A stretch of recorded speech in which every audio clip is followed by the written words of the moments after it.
Hello, welcome to another episode of Linda Reads. So today I'll be reviewing the book The Sky Sage by Obinna Ofor and William Moore. So it's a speculative fiction and fantasy novel. Is the first of a series of books. So I don't have a copy of the book, so I can't really show you how it looks, but the author sent me a picture and it looks really nice, and I'll show you guys a picture. But the book will be officially out in about 4 days, so on the 10th of September. So you can go get your copies at bookshops near you, or you can order online from Amazon. So yeah, let's get to it. So the novel is told from the third person narrative, and it's centered around the character of this 13-year-old boy, Zoe, who is the sky sage. So in the novel, there's the sky sage, the earth sage, there's the water sage, and then the fire sage. So the sky sage hasn't, well, the sages kind of reincarnate different years. So if one sage dies in a few years, another sage will be reborn. So it's the first time they're having a sky sage after years of not having any sky sage. So it was a big deal that this boy was a sky sage. So the beginning of the novel starts with him going to a new school, since now he's a sage. So he has to learn a lot of things and how to work with his powers and things like that. And he makes friends along the way. So I would say for character development, I mean, he starts as this orphan in a monastery where he's been raised as a monk, but then they realize he's like a chosen one with special powers, so he had to leave there and go somewhere else where his talents will be better groomed and where he can grow as a sage, and then as the story progresses, we see how he gets better at handling his powers, making difficult decisions. Basically, he had to grow up like really fast. So the character development, I would say, was done well. I liked where he was at the end of the novel, but like I can't really tell you guys so much because, as I said, the book isn't even out. So but it will be out in 4 days, so I don't want to spoil it for anybody. So yeah, when it's out, then you can find out all these things. So some of the themes in the novel are science, magic, love, war and destruction, political upheaval, and well, we can see those themes play out in the pacing of the novel. Like when it starts, it's kind of peaceful. It's just this young boy in a new school, boarding house and things. And so that's where we see the science and magic. Like in that world, there's really no difference between science and magic. Science and magic are one and the same thing. So yeah, we see the pace. The pace is a bit slow because we're still getting to know the characters and all that, and then later on, as the book progresses, like the second part of the book, that's where the action starts, and that's for me the favorite part of the book, because that's where we see the war and destruction and carnage and political upheaval. I mean, it's not like I'm a woman of war, but yeah, that was for me the favorite part, the part that made me keep turning the page because I wanted to see what would happen next. So yeah, those are some of the themes in the novel. And for the political upheaval aspect, I would say that was one of my favorite parts because it resonates with the real world. Like it's important when you're writing fantasy to still make it relatable. So I would say the authors did a great job in making the political aspect of the novel very relatable. So for the fantasy aspect of the book, I would say they nailed it. It's not easy building worlds from scratch, like building cities, even names, oceans and rivers and ethnicities, and like just it's easy when you just take a place that we all know right now in the present day and just weave a fantastical story around it. But then they took elements of things we know in the world and created something new. Like this world we're in the novel, they have a map and everything, a map of their world, the known world, so you can tell that a lot of work a lot of research has gone into the writing of this book. So yeah, that's something I really like and appreciate. For the fantasy aspect, I would even say it's on the same level of Game of Thrones, Harry Potter, like the stories are totally different because like this one is even like it's very Igbo centric, like they use a lot of Igbo cosmology and Igbo language to build the world and the ethnicities and all those things. So it's nothing like Game of Thrones and all those other ones. But at the same time, when I say it's on the same level, I mean the level of work that has gone into making it, the level of creativity, the level of imagination that has gone into making this. And with better, with great promotion, I think it can get to that level. Like we need something like that in Nigeria for ourselves, that kind of level. And then because it's a series, this is the first book out of many, I think it has that potential of being this crazy big thing like Game of Thrones or Harry Potter. So we're hoping to see that, like especially the second part. Like I said, for me that was where the action started, like the war and everything, because I like that kind of thing. So I would love to see that in a movie. Like I was watching it and imagining it. So one of the things that stood out for me was the elements of Nigeria in some of the characters, some of the ethnicities, some of the nations within this world. So like I said earlier, there were different sages. So the water sage is called Mami, and it's literally Mami water.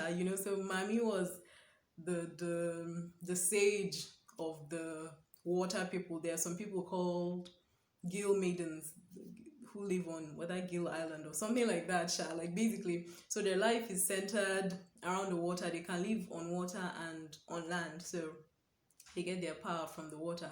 So for me, that's my favorite ethnicity in the book. So I like that even though it's fantasy, there's still elements of Nigeria in it. There are still elements of Nigeria very much in the book. I like that like elements of Nigeria can still be seen in the language. Like for example, this sentence, "Death by lightning shall not be my portion." It's just such a Nigerian thing to say. No, this thing is not my portion, so it's very Nigerian. And I like that even though it's fantasy, it's not far removed from our daily reality. Like you can still find relatable things inside. Another thing that I liked that was very Nigerian for me, especially for people who went to boarding house, is a reference to Madame Koi Koi. Like someone was kidnapped, and the way he was kidnapped, someone like put him in a trance, and the trance involved making a sound, koi koi. So like the koi koi would like make you stand in one place and be immobile and things like that. So yeah, I liked that. Then another thing I liked again that was very Nigerian for me was someone's name called Papa Lolo. So it's very familiar. We know a couple of people who are called Papa Lolo. Usually people who are a bit on the chubby side with pot bellies and things like that. And like one of the things I even found more fascinating was the explanation for how he got his name. So he's this sneaky guy, those kind of people that you go to when you need things done and they keep it on the low low. So that's how he got his name, Papa Lolo. Like if you strike any shady deal with him, he can help you hide the footprints, so everything is on the low low with him. Yeah. So something I would have loved to see was more representation. Me, I'm from the Northeast, and the Northeast, including some North Central states, are considered middle belt, like we're the minorities in the North. So I would have loved to see representation. Like, it's for me, like as a Nigerian, we don't have representation. Like we're always clamoring for our voices to be heard. So even in fantasy, like at least let me see myself now. If in Nigeria I'm overlooked, like in the reality of things, So in fantasy, at least let me see myself. So there was this chapter that was dedicated to breaking down some towns like that, a city called Five Towns. So the five towns have like five different ethnicities, and I found different the major ethnicities there, but I could not find myself. And I was like, even in fantasy, I can't see myself. So there's an ethnicity that likes to party, like every day is partying, partying, partying, and Yoruba people came to my mind. Then there's another one who likes to conquer, and then their leaders keep them illiterate just so they can keep ruling them and using them, to perpetrate war and destruction on the rest of the world. And the north came to my mind, like the northwest, core north came to my mind. And then there's another one, the riverine areas whose lands have been polluted and who wants more control of their lands and their resources. And I was like, this is Niger Delta now. So I was reading and trying to see if I would see myself, but I didn't see myself. I would have loved to see something like, oh, there's this other land that is close to the north, but their own wahala would be trying to gain their independence and their autonomy and being subjugated by the northerners or something. Yeah, I would have loved to see myself, but I didn't. So yeah, it's all good. It's fantasy. I would have also loved to see more Igbo-centric names, like names with meanings, and maybe the meanings could have been woven into the story. For example, the main character's name is Zoe, and I don't find it relatable. Maybe he could have had an Igbo-centric name, or even a name just inspired by any African ethnicity, just a name with a meaning, or even a name created from scratch but with a meaning, So other characters with names like Talianda, Isan, Pinta, Bombane, I just found them not relatable. I couldn't relate with them. So I would have loved to see names, even if they were created, they should have a meaning, and maybe the meaning can be told in the story or something. But I suppose for the main character, perhaps because he was an orphan, there was nobody to give him a meaningful name, so that's understandable. And yeah, for the conclusion of the novel, I liked it and I didn't like it. I liked that the person I was rooting for kind of came out of a difficult situation unscathed, while the last sentence kind of ended abruptly for me. I would have loved to see a smoother transition, but at the same time I understand, because I feel like maybe perhaps it's intentional, since they want it to maybe be a cliffhanger, since other books are going to come out. It's a series, so they have to leave us wanting more. So yeah, I suppose that's intentional. So generally I loved the book. I like that it's a breath of fresh air.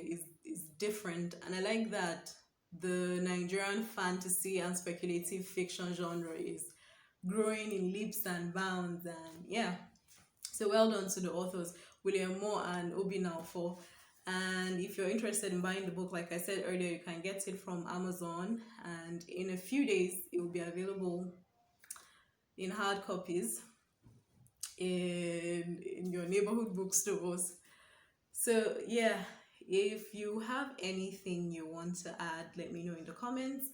If you like this video, leave a thumbs up, share, and if you're just watching for the first time, subscribe.